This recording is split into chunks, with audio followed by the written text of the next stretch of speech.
ग्राह के मुख से गज के फंद को छुड़ायो। और किसने छुड़ाया वो फंदा? ग्राह के मुख से गज को फंद छुड़ायो, यानी ग्राह का मतलब होता है मगरमच्छ, क्रोकोडाइल। उसके मुख में गज का जो है फंदा, गज को पकड़ रखा था उस क्रोकोडाइल ने, उस मगरमच्छ ने, और वो कई वर्षों तक तड़पते रहा।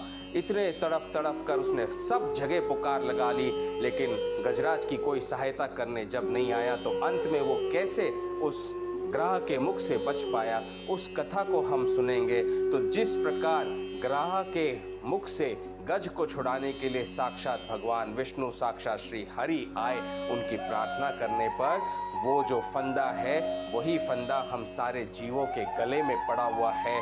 84 लाख योनियों का जीवन मृत्यु का फंदा, और उस फंदे को भगवान छुड़ा सकते हैं। भागवत में लिखा है, और भागवत कहती है इस कथा को जिसने ब्रह्म मुहूर्त में सुन लिया, तो वो 84 लाख योनियों से छूटने का उसका द्वार खुल गया, भव से पार होने का उसका द्वार खुल गया, और वो अंततः भगवान के भगवत धाम की प्राप्ति अवश्य करेगा।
राधे कृष्ण कृष्ण कृष्ण राधे राधे, राधे श्याम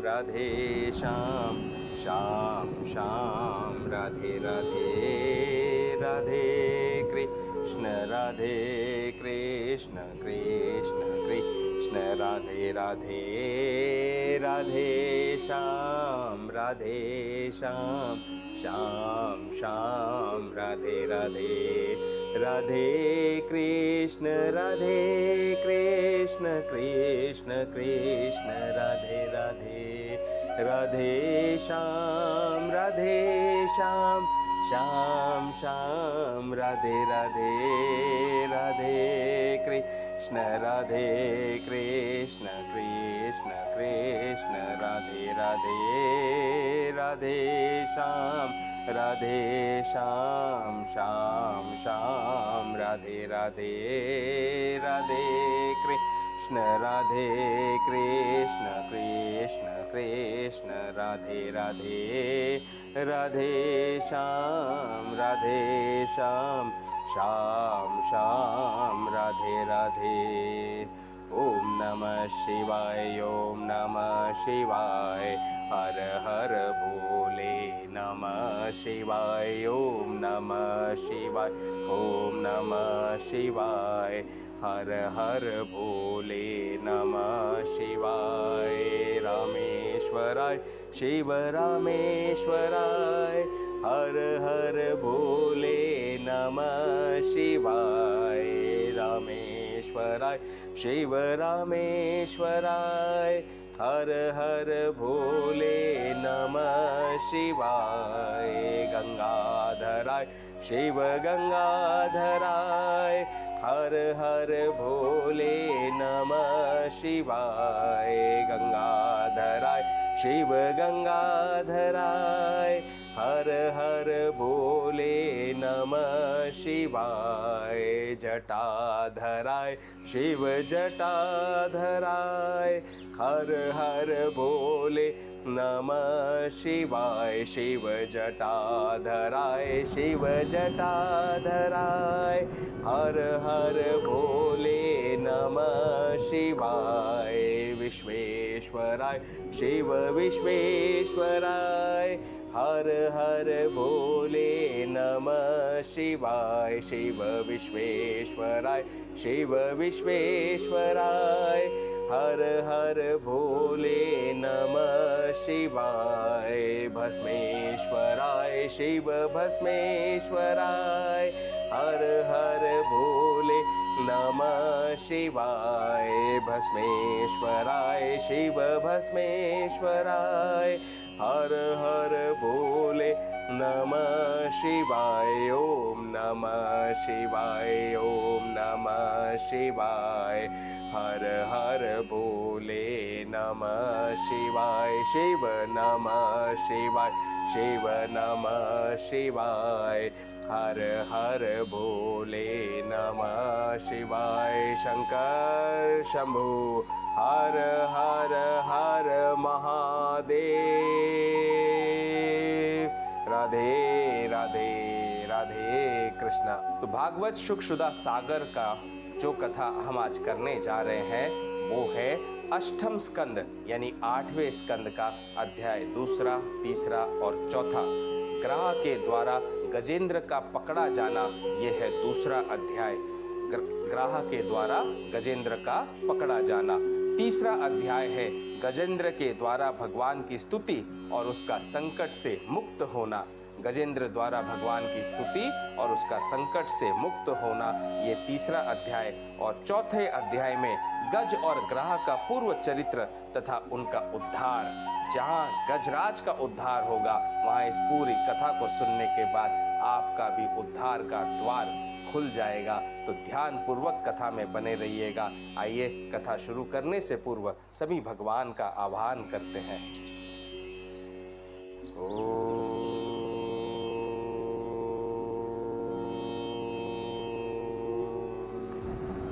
ओम श्री गणेशाय नमः। बोलो गणेश महाराज की जय। बोल रिद्धि सिद्धि मैया की जय। ओम श्री दादुराम सतराम दादुराम सतराम दादुराम सतराम। ओम पार्वती रूपे कालिंदी माँ यमी यमी नमः। ओम श्री श्री श्री हनु हनु हनु हनुमंते नमः। मेरी माँ तारा को मेरा कोटि कोटि नमन, मेरे पिताश्री को मेरा कोटि कोटि नमन। बोलो जयकारा बोल मेरे श्री गुरु महाराज की जय। बोल साचे दरबार की जय। ओम श्री सूर्यदेवाय नमः। नमः पार्वती पते हर हर हर महादेव। बोलो श्यावर रामचंद्र जी की जय। पवन सुत हनुमान जी की जय। उमापति महादेव की जय। शिव शंकर पार्वती माता की जय। बो नंदीश्वर बाबा की जय। सभी गुरुजनों को, ब्राह्मण वर्गों को, सभी भक्तों को मेरा कोटि कोटि नमन। सारे संसार के जीवों को और श्रोताओं को जो इस कथा को सुनने का आनंद उठा रहे हैं, जो सौभाग्यशाली है जो इस कथा को सुन रहे हैं, उन सभी भक्तों को और श्रोताओं को मेरा कोटि कोटि नमन। अब मैं माँ सरस्वती से आह्वान करता हूँ कि वे आकर मेरी मुख रचना में वास करें और उस मुख से वैसी ही वाणी निकले, धर्म संगत भक्ति परायण ज्ञान संपन्न, जो सभी जीवों का कल्याण करे। जय हो माँ सरस्वती मैया की जय। हनुमान जी महाराज से निवेदन करता हूँ कि वे मेरे हृदय में आकर आसन ग्रहण करें और भागवत की इस कथा को भगवत भक्ति द्वारा भक्ति पूर्ण बना दे। जय श्री राम, जय जय श्री राम।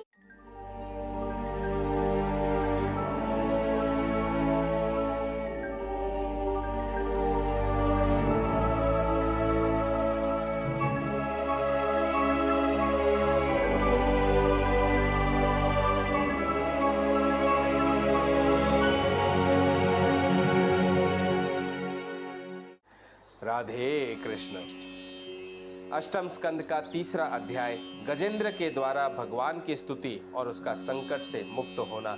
तो आपने देखा कैसे गजराज, हाथियों के सरदार भी एक ग्राह के मुख में फंस गए, जिस एक ग्राह के मुख से उनके सारे साथी उन्हें नहीं छुड़ा सके, उनकी सारी हथनियां उन्हें छुड़ा नहीं सके। वे स्वयं इतने बलशाली थे तो भी अपने आप को बचा नहीं सके और अंततः यही सोचा कि विधाता ही उनकी रक्षा कर सकते हैं। तो सुखदेव जी कहते हैं, परीक्षित, अपनी बुद्धि से ऐसा निश्चय करके गजेंद्र ने अपने मन को हृदय में एकाग्र किया। देखो, मन पर कंट्रोल करना बहुत आवश्यक होता है।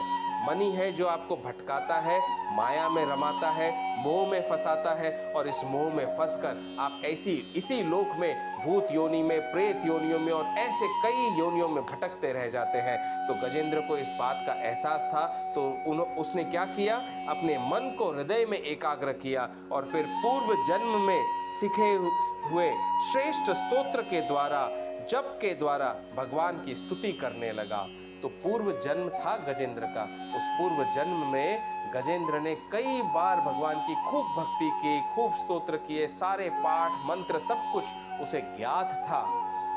अब इतना बड़ा पंडित, इतना बड़ा भक्त होने के बाद भी वो उसे गजराज की योनि क्यों मिली, उसे भी हम जानेंगे 3रे अध्याय और 4थे अध्याय के दौरान। अभी तो फिलहाल हमें ये देखना है कि गजराज ने भगवान की कैसी स्तुति की अपने पूर्व जन्म के याद से, मेमोरी से। तो गजेंद्र ने कहा, अब भगवान की स्तुति है, इस स्तुति को आंख बंद करके सुनिए और अंतर मन में प्रभु को ही देखने का प्रयत्न करिए, प्रभु को ही याद करिए, जो जगत के मूल कारण है और सबके हृदय में पुरुष के रूप में विराजमान है एवं समस्त जगत के एकमात्र स्वामी है, जिनके कारण इस संसार में चेतना का विस्तार होता है। उन भगवान को मैं नमस्कार करता हूँ, प्रेम से उनका ध्यान करता हूँ। राधे कृष्ण कृष्ण कृष्ण राधे राधे, राधे श्याम श्याम श्याम राधे राधे। ये संसार उन्हीं में स्थित है, उन्हीं की सत्ता से प्रतीत हो रहा है। वे ही इसमें व्याप्त हो रहे हैं और स्वयं वे ही इसके रूप में प्रकट हो रहे हैं। यह सब होने पर भी वे श्री हरि इस संसार और इसके कारण प्रकृति से सर्वथा परे हैं, इसमें लिप्त नहीं है। उन स्वयं प्रकाश, स्वयं सिद्ध सत्तात्मक भगवान की मैं शरण ग्रहण करता हूँ। अब गजेंद्र जी भगवान श्री हरि विष्णु के, श्री नारायण की शरण ग्रहण कर रहे हैं। यह विश्व प्रपंच उन्हीं की माया से उनमें अध्यस्त है। ये कभी प्रतीत होता है तो कभी नहीं, परंतु उनकी दृष्टि ज्यों की त्यों एक सी रहती है। वे इसके साक्षी हैं और उन दोनों के ही देखते रहते हैं। वे सबके मूल हैं और अपने मूल भी वही है, कोई दूसरा उनका कारण नहीं है। वे ही समस्त कार्य और कारणों से अतीत। प्रभु मेरी रक्षा करे। देखो, ऐसे जब दीन हो जाता है ना प्राणी और भगवान की शरण में जाता है, तो भगवान उसे अपनी शरण में ना ले, ऐसा हो ही नहीं सकता है। वे तो सदा सर्वदा हाथ पसार कर खड़े रहते हैं कि तुम हर कर्म फल को और कर्मों को मेरे चरणों में दे दो, मेरे चरणों में उसे समर्पित कर दो और समर्पित कर कर मेरी पूर्ण शरणागति ले लो, और मैं खड़ा हूं तुम्हारे लिए, तुम्हारी रक्षा करने के लिए।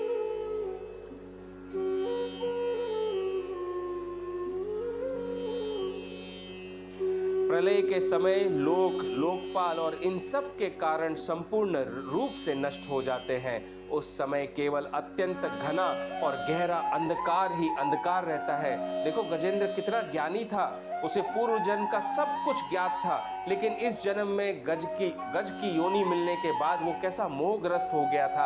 अब उसे समझ में आया कि वो कैसे फंसा हुआ था। तो प्रलय काल के बारे में बता रहे कि प्रलय काल में जब सब कुछ लुप्त हो जाता है, चारों ओर अंधकार ही अंधकार, डार्क हो जाता है, डार्कनेस आ जाता है, परंतु अनंत परमात्मा उसमें सर्वथा परे विराजमान रहते हैं। वे ही प्रभु मेरी रक्षा करे। उनकी लीलाओं का रहस्य जानना बहुत ही कठिन है, वे नट की भांति अनेकों वेश धारण करते हैं। भागवत में लिखा है, नट की भांति भगवान अनेकों वेश धारण करते हैं। उनके वास्तविक स्वरूप को न तो देवता जानते हैं और न ऋषि ही। फिर दूसरा ऐसा कौन प्राणी है जो वहां तक जा सके और उसका वर्णन कर सके। वे प्रभु, वे अनंत सागर में विराजमान रहने वाले प्रभु मेरी रक्षा करें। जिनके परम मंगलमय स्वरूप का दर्शन करने के लिए महात्मा गण संसार की समस्त आसक्तियों का परित्याग कर देते हैं और वन में जाकर अखंड भाव से ब्रह्मचर्य आदि अलौकिक व्रतों का पालन करते हैं तथा अपने आत्मा को सबके हृदय में विराजमान देखकर स्वाभाविक ही सबकी भलाई भी करते हैं, वे ही मुनियों के सर्वस्व भगवान मेरे सहायक है। वे ही मेरी गति है, वे ही मेरी परम गति है। न उनके जन्म कर्म है और न नाम रूप। फिर उनके संबंध में गुण और दोष की तो कल्पना ही कैसे की जा सकती है। फिर भी विश्व की सृष्टि और संहार करने के लिए समय समय पर वे उन्हें अपनी माया से स्वीकार करते हैं। उन्हीं अनंत शक्तिमान सर्वस्वमय पर ब्रह्म परमात्मा को मैं नमस्कार करता हूँ। तो इस प्रकार गजेंद्र जो है उन्हीं परमात्मा को याद कर रहे हैं, भगवान श्री हरि का ध्यान कर रहे हैं और उन्हें नमस्कार करते हुए प्रार्थना कर रहे हैं कि वे भगवान उनकी रक्षा करें। वे अरूप होने पर भी, अरूप यानी जिनका कोई रूप नहीं है, अरूप होने पर भी बहुरूप है, यानी कोई रूप नहीं होने पर भी बहुरूप है, क्योंकि भगवान कई रूपों में विद्यमान है। हम सब में तो ईश्वर विद्यमान है। आप स्वयं देख लीजिए, धरती पर कितने असंख्य करोड़ों अरबों जीव हैं, सबके रूप अलग अलग हैं, सब में तो भगवान वास करते हैं। इसलिए वे अरूप होते हुए भी बहुरूप हैं। उनके कर्म अत्यंत आश्चर्यमय है। मैं उनके चरणों में नमस्कार करता हूँ। स्वयं प्रकाश सबके साक्षी परमात्मा को मैं बारंबार नमस्कार करता हूँ, जो मन, वाणी और चित्त से अत्यंत दूर है। उन परमात्मा को मैं नमस्कार करता हूँ। गजेंद्र की प्रार्थना और स्तुति इस प्रकार चल रही है। ये तो संस्कृत में उन्होंने बहुत सुंदर स्तोत्र और स्तुति की है, मैं तो आपको हिंदी में पढ़कर सुना रहा हूँ ताकि हम इसको अच्छी तरह से समझ सके कि भगवान की स्तुति किस प्रकार गजेंद्र ने की अपने आप को ग्रह के फंदे से छुड़ाने के लिए। विवेकी पुरुष कर्म संन्यास अथवा कर्म समर्पण के द्वारा अपना अंतकरण शुद्ध करके जिन्हें प्राप्त करते हैं तथा जो स्वयं तो नित्य मुक्त परमानंद एवं ज्ञान स्वरूप है ही, दूसरों को कैवल्य मुक्ति देने की सामर्थ्य भी केवल उन्हीं में है, उन प्रभु को मैं नमस्कार करता हूँ। जो सत्व, रज और तम ये तीन गुणों को धर्म स्वीकार करके क्रमशः शांत, घोर और मूढ़ अवस्था में भी धारण करते हैं, उन भेद रहित समभाव से स्थित एवं ज्ञान घन प्रभु को मैं बार बार नमस्कार करता हूँ।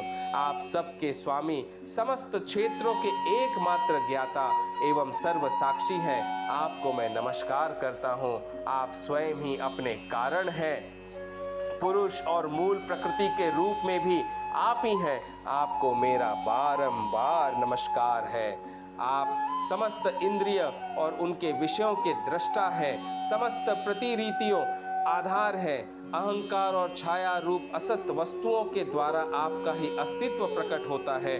समस्त वस्तुओं की सत्ता के रूप में भी केवल आप ही भास रहे हैं प्रभु, आप ही भास रहे हैं। मैं आपको नमस्कार करता हूँ। आप सबके मूल कारण हैं, आपका कोई कारण नहीं है तथा कारण होने पर भी आप में विकार या परिणाम नहीं होता, इसलिए आप अनोखे कारण हैं। भगवान सबके कारण है भी और कारण होने पर भी वे अकारण है। वे किसी भी चीज में लिप्त नहीं है, वे सारे सृष्टि की रचना करते हैं। इसलिए मैं आपको नमस्कार करता हूँ। आपको मेरा बार बार नमस्कार। जैसे समस्त नदी, झरने आदि का परम आश्रय समुद्र है, वैसे ही आप समस्त वेद और शास्त्रों के परम तात्पर्य हैं। आप मोक्ष स्वरूप हैं और समस्त संत आपकी ही शरण ग्रहण करते हैं, अतः आपको मैं नमस्कार करता हूँ प्रभु। गजेंद्र की अवस्था एकदम दीन होती जा रही थी। जब सब तरह से इंसान हार जाता है, जीव हर प्रयत्न कर कर के थक जाता है, तभी तो उसे याद आता है कि अब मुझे अंततः श्री हरि की शरण ग्रहण करनी है, क्योंकि अब उनके अलावा मेरी कोई भी रक्षा नहीं कर सकता है। ऐसी दीनावस्था में जब आप प्रभु की शरणागति लेते हैं तो वे प्रभु इतने दयालु हैं, इतने कृपालु हैं कि वे हमें अपनी शरण में लेते हुए हमारी रक्षा करते हैं। आगे गजेंद्र कहते हैं, अतः आपको मैं नमस्कार करता हूँ। जैसे यज्ञ के काष्ठ अरनियों में अग्नि गुप्त रहती है, वैसे ही आपने अपने ज्ञान को गुणों की माया से ढक रखा है। गुणों में शोभ होने पर उनके द्वारा विविध प्रकार की सृष्टि रचना का आप संकल्प करते हैं। जो लोग कर्म संन्यास अथवा कर्म समर्पण के द्वारा आत्म तत्व की भावना करके वेद शास्त्रों से ऊपर उठ जाते हैं, उनके आत्मा के रूप में आप स्वयं ही प्रकाशित हो जाते हैं। आपको मैं नमस्कार करता हूँ। जैसे कोई दयालु पुरुष फंदे में पड़े हुए पशु का बंधन काट देते हैं, वैसे ही आप मेरे जैसे शरणागतों की फांसी काट देते हैं। आप नित्य मुक्त हैं, परम करुणामय हैं और भक्तों का कल्याण करने में आप कभी आलस्य नहीं करते हैं। आपके चरणों में मेरा नमस्कार है। समस्त प्राणियों के हृदय में अपने अंश के द्वारा अंतरात्मा के रूप में आप उपलब्ध होते रहते हैं। आप सर्वेश्वर्य पूर्ण एवं अनंत हैं। आपको मैं नमस्कार करता हूँ। जो लोग शरीर, पुत्र, गुरुजन, ग्रह, संपत्ति और स्वजनों में आसक्त हैं, उन्हें आपकी प्राप्ति अत्यंत कठिन है। देखो, ध्यान पूर्वक सुनना, कितना सुंदर स्तुति और कितना सुंदर ज्ञान है कि जो लोग शरीर, पुत्र, गुरुजन, ग्रह, संपत्ति और स्वजनों में आसक्त है, उन्हें आपकी प्राप्ति अत्यंत कठिन है, क्योंकि आप स्वयं गुणों की आसक्ति से रहित हैं। जीवन मुक्त पुरुष अपने हृदय में आपका निरंतर चिंतन करते रहते हैं। उन सर्वेश्वर्य पूर्ण ज्ञान स्वरूप भगवान को मैं हाथ जोड़ बारंबार नमन करता हूँ। राधे कृष्ण राधे कृष्ण कृष्ण कृष्ण राधे राधे, राधे श्याम श्याम श्याम राधे राधे, राधे कृष्ण कृष्ण कृष्ण राधे राधे, राधे श्याम श्याम श्याम राधे राधे, राधे कृष्ण कृष्ण कृष्ण राधे राधे, राधे श्याम श्याम श्याम राधे राधे। धर्म, अर्थ, काम और मोक्ष की कामना से मनुष्य उन्हीं का भजन करके अपनी अभीष्ट वस्तु प्राप्त कर लेते हैं। इतना ही नहीं, वे उनको सभी प्रकार का सुख देते हैं और अपने ही जैसा अविनाशी पार्षद शरीर भी देते हैं। वे ही परम दयालु प्रभु अब मेरा उद्धार करें। हे परमेश्वर, हे सर्वेश्वर, जिनके अनन्य प्रेमी भक्तजन उन्हीं की शरण में रहते हुए उनसे किसी भी वस्तु की, यहाँ तक कि मोक्ष की भी अभिलाषा नहीं करते, केवल उनकी परम दिव्य मंगलमयी लीलाओं का गान करते हुए आनंद के समुद्र में निमग्न रहते हैं, जो अविनाशी, सर्वशक्तिमान, अव्यक्त, इंद्रियातीत और अत्यंत सूक्ष्म है, जो अत्यंत निकट रहने पर भी बहुत दूर जान पड़ते हैं, जो आध्यात्मिक योग अर्थात ज्ञान योग या भक्ति योग के द्वारा प्राप्त होते हैं। उन्हीं आदि पुरुष अनंत एवं परिपूर्ण पर ब्रह्म परमात्मा की मैं स्तुति करता हूँ।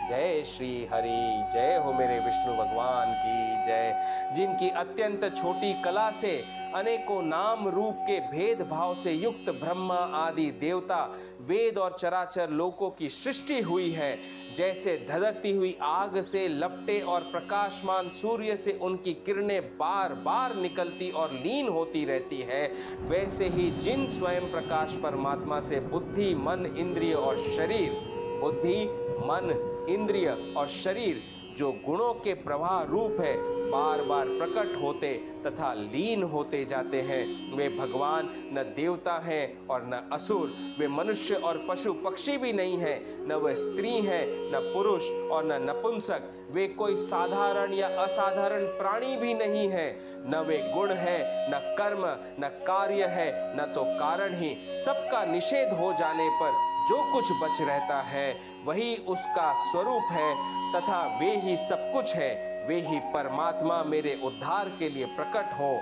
मैं जीना नहीं चाहता, ये हाथी की योनि बाहर और भीतर सब ओर से अज्ञान रूप आवरण के द्वारा ढकी हुई है, इसको रख कर करना ही क्या है। अब गजेंद्र की जो अंतरात्मा की जो चेतना है वो अब जाकर जागृत हुई, जब वो इतने संकट में फंस गए, ग्राह के मुख में उनका पैर फंस गया, वो फंदा छुड़ाई नहीं छूटा, 1000 वर्षों से भी ऊपर हो गए और वो इस तरह से उनकी शरीर ने सारे हथियार जब डाल दिए, तब उनकी चेतना के पटल जो है वो खुले और उन्हें समझ में आया कि ये गजराज की योनि में मैं फंस गया हूँ। उन्हें अपने पूर्व जन्म का ज्ञात हुआ, उसकी स्तुति और उसी पूर्व जन्म की भक्ति के कारण अब वे भगवान की भक्ति और स्तुति करते हुए प्रभु से कह रहे हैं, ये गजराज की योनि में मैं फंस गया हूँ, इस शरीर को रख कर मैं अब क्या करूँगा। जबकि देखो, प्राणों के संकट को बचाने के लिए ही उन्होंने भगवान की स्तुति शुरू की, लेकिन स्तुति करते करते उन्हें भी ज्ञान हो गया कि ये शरीर को रख कर क्या करूँगा, यहाँ तो फंदे में फंस जाना है, इस जीवन मृत्यु के चक्कर में फंसे जाना है। मैं जीना नहीं चाहता, ये हाथी की योनि बाहर और भीतर सब ओर से अज्ञान रूप आवरण के द्वारा ढकी हुई है, इसको रख कर करना ही क्या है। मैं तो आत्म प्रकाश को ढकने वाले उस अज्ञान रूप आवरण से छूटना चाहता हूँ, जो काल क्रम से अपने आप नहीं छूट सकता, जो केवल भगवत कृपा अथवा तत्व ज्ञान के द्वारा ही नष्ट होता है। इसलिए मैं उन पर ब्रह्म परमात्मा की शरण में हूँ, जो विश्व रहित होने पर भी विश्व के रचयिता और विश्व स्वरूप है, साथ ही जो विश्व की अंतरात्मा रूप में है, विश्व रूप सामग्री से क्रीड़ा भी करते रहते हैं। उन अजन्मा परम पद स्वरूप ब्रह्म को मैं नमस्कार करता हूँ। योगी लोग योग के द्वारा कर्म वासना और कर्म फल को भस्म करके अपने योग शुद्ध हृदय में जिन योगेश्वर भगवान का साक्षात्कार करते हैं। देखो, योगी लोग कैसे भगवान का साक्षात्कार करते हैं, वे योग के द्वारा कर्म की वासना यानी कर्म की जो आसक्ति होती है और कर्म फल जो होते हैं, कर्म फल की इच्छा जो होती है और कर्म फल प्राप्ति होगी आपको, उस कर्म फल को भी वे भस्म कर अपने योग शुद्ध हृदय में जिन योगेश्वर भगवान का साक्षात्कार करते हैं, उन प्रभु को मैं नमस्कार करता हूँ। हे प्रभु, आपकी 3 शक्तियों सत्व रज और तम के रागादि वेग असह्य है।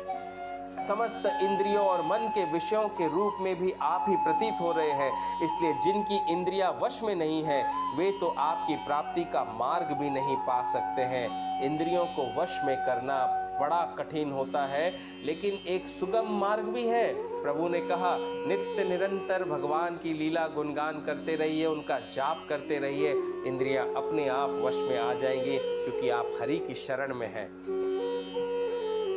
आप शरणागत वत्सल हैं, आपकी शक्ति अनंत है, इसलिए जिनकी इंद्रियां वश में नहीं है वे ही आपकी प्राप्ति का मार्ग भी नहीं पा सकते हैं। मैं आपको बार बार नमस्कार करता हूँ। आपकी माया अहम बुद्धि से आत्मा का स्वरूप ढक गया है, इसी से यह जीव अपने स्वरूप को नहीं जान पाता। आपकी महिमा अपार है। देखो, भगवान की माया जो होती है, माया की जो अहम बुद्धि, अहम यानी अहंकार की जो बुद्धि होती है, उसी बुद्धि के कारण हमारी आत्मा इस शरीर से ढक जाती है, और आत्मा जब शरीर से ढक जाती है तो हम माया में लिप्त हो जाते हैं, माया के समुद्र में डूब जाते हैं और ऐसे फंस जाते हैं इस चक्रव्यूह में कि इससे बाहर शरणागत वत्सल श्री हरि के अलावा, हमारे शिव शंकर के अलावा हमें कोई नहीं निकाल सकता। उन सर्वशक्तिमान एवं माधुर्य निधि भगवान की मैं शरण ग्रहण करता हूँ। हे हरि, अब आप ही मेरी रक्षा करें, आप ही मुझे इस माया के बंधन से मुक्त करें। आप ही मुझे 84 लाख योनियों के जीवन मृत्यु के चक्कर से मुक्त करें। आपकी शरणागत मैं लेता हूँ। अपने सारे कर्म बंधनों को, अपने सारे कर्मों की वासना को, अपने सारे मोह का त्याग मैं आपके श्री चरणों में करता हूँ। प्रभु आप मेरी रक्षा करें और मुझे भव से पार करें। हे हरि, हे शरणागत वत्सल, हे दीनदयाल, मुझे अपनी शरण में ले। इस प्रकार गजेंद्र ने भगवान की खूब स्तुति की। अब श्री सुखदेव जी परीक्षित से कह रहे हैं, परीक्षित, गजेंद्र ने बिना किसी भेदभाव के निर्विशेष रूप से भगवान की स्तुति की थी, इसलिए भिन्न भिन्न नाम और रूपों को अपना स्वरूप मानने वाले ब्रह्मा आदि देवता भी उसकी रक्षा करने के लिए नहीं आए, क्योंकि गजेंद्र अब भगवान के अलग अलग नामों से उनकी स्तुति कर रहे थे। उस समय सर्वात्मा होने के कारण सर्वदेव स्वरूप स्वयं भगवान श्री हरि प्रकट हुए। विश्व के एकमात्र आधार भगवान ने देखा कि गजेंद्र अत्यंत पीड़ित हो रहा है, अतः उसकी स्तुति सुनकर वेदमय गरुड़ पर सवार हो चक्रधारी भगवान बड़ी शीघ्रता से वहां के लिए चल पड़े। देखो, भगवान की शरण जब हम ग्रहण करते हैं और भगवान के शरणागत हो जाते हैं तो वे शरणागत वत्सल तुरंत एक क्षण की भी देरी किए बिना अपने भक्त को हर तरह से उसकी रक्षा करने के लिए आ जाते हैं। अतः उसकी स्तुति सुनकर वेदमय गरुड़ पर सवार हो चक्रधारी भगवान बड़ी शीघ्रता से वहां के लिए चल पड़े जहां गजेंद्र अत्यंत संकट में पड़ा हुआ था। उनके साथ स्तुति करते हुए देवता भी वहां पर आए। सरोवर के भीतर बलवान ग्रह ने गजेंद्र को पकड़ रखा था और वह अत्यंत व्याकुल हो रहा था। जब उसने देखा कि आकाश में गरुड़ पर सवार होकर हाथ में चक्र लिए भगवान श्री हरि आ रहे हैं, तब अपनी सूंड में कमल का एक सुंदर पुष्प लेकर उसने ऊपर को उठाया और बड़े कष्ट में बोला। देखो, जीव गजराज भगवान ग्रह के फंद में फंसे हुए 1000 वर्षों से तड़प तड़प कर एकदम व्याकुल हो उठे और ऐसे व्याकुल अंतर्मन में जब उस श्री हरि का याद किया, उनकी स्तुति की और सामने साक्षात श्री हरि को गरुड़ पर आते हुए देखा, तो उस दुख में भी गजराज ने अपनी सूंड से एक कमल उठाया बड़े कष्ट से, बड़े दर्द से, और सूंड में उठाकर उस कमल को ऊपर भगवान की ओर किया, भगवान के स्वागत के लिए, श्री हरि के दर्शन के लिए। श्री हरि का दर्शन ऐसा ही होता है, वे आपके सामने आ जाएंगे। शुद्ध भक्त हैं आप, तो आप स्वयं पहचान जाएंगे कि मेरे हरि मेरे समक्ष आए हैं। और बड़े कष्ट से गजेंद्र बोले, नारायण, हे जगत गुरु, हे भगवान, आपको नमस्कार है। जब भगवान ने देखा कि गजेंद्र अत्यंत पीड़ित हो रहा है, तब वे एक बारगी गरुड़ को छोड़कर कूद पड़े और कृपा करके गजेंद्र के साथ ही ग्रह को भी बड़ी शीघ्रता से सरोवर से बाहर निकाल लाए। गजेंद्र के साथ ग्रह को सरोवर से बाहर निकाल लाए। फिर सब देवताओं के सामने ही भगवान श्री हरि ने चक्र से ग्रह का मुंह फाड़ डाला और गजेंद्र को ग्रह के फंदे से छुड़ा दिया।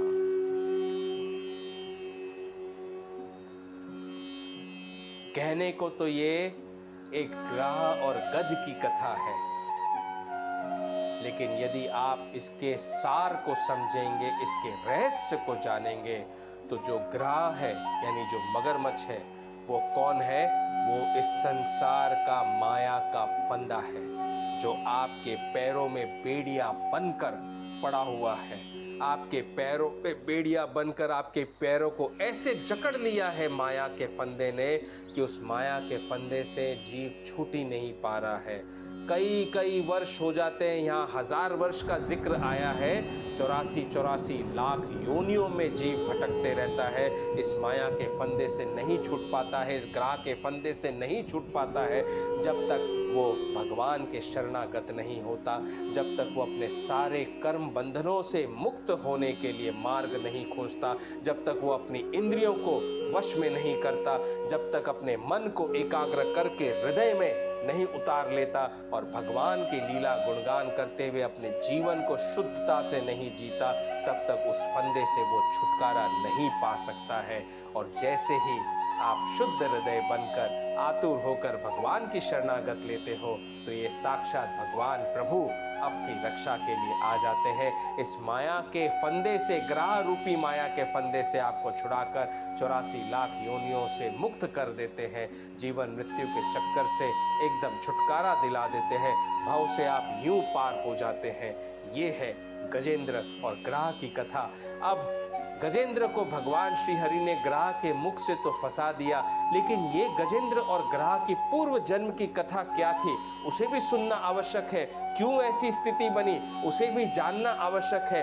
क्यों एक बड़े ऋषि जैसे, समान संत जैसे राजा को गजराज की योनि मिली, इसे समझना बड़ा जरूरी है। क्योंकि इसे आप जब तक नहीं समझेंगे आप समझ ही नहीं पाएंगे कि मोह और माया कितनी बलवान होती है, जो आपको यहाँ इस संसार में फंसा देती है।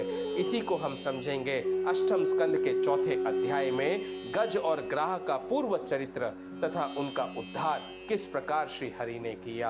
आइए, अब तो नारायण हमारे सामने आ गए हैं, तो नारायण का कीर्तन करते हुए दूसरे अध्याय को यहाँ पर विश्राम देंगे।